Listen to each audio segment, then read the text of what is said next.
So in this post, we're going to be talking about safety, a very quick post on safety in general. Do remember that some of the oils that we considered hot oils are out there are cinnamon, clove, thyme, oregano, cassia. These oils should never, ever be applied neat. If you have applied them neat, you'll notice that they burn a little bit, and you can alleviate that burning by just applying some more of the carrier oil. Or if you have applied an oil, even with a carrier oil, and it's burning, the best way to always reduce any burning that you may be having if that oil is hot is just to apply more carrier oil. Same thing if you were ever to have an oil that you rub on your hands and then you rub in your eye and you're having some eye discomfort.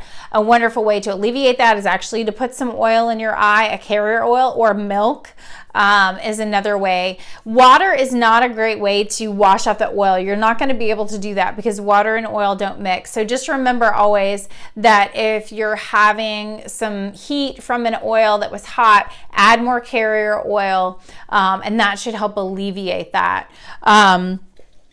Just some other tips that some other safety tips I would like to point out is that, especially in kids, you always want to dilute, always. And I think we talked in the previous post about a standard dilution for kids being 1 to 2 drops as your dose per tablespoon. And for adults, it's 1 to 2 drops per teaspoon. I love to just make up some pre-made roller bottles and fill them up with fractionated coconut oil and then add a couple of my drops of the specific oil that I want. And I do that for my kids, for their feet, for their chest, when they're having respiratory ailments. So that's an important safety tip, to always make sure that you dilute for kids and to make sure that you dilute for yourself.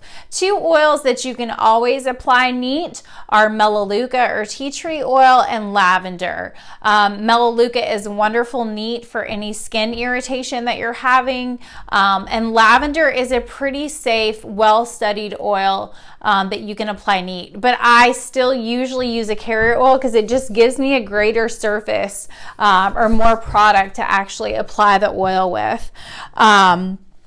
So those are just some quick safety tips. Comment or question below this post and let me know if you have any concerns or questions. Thanks.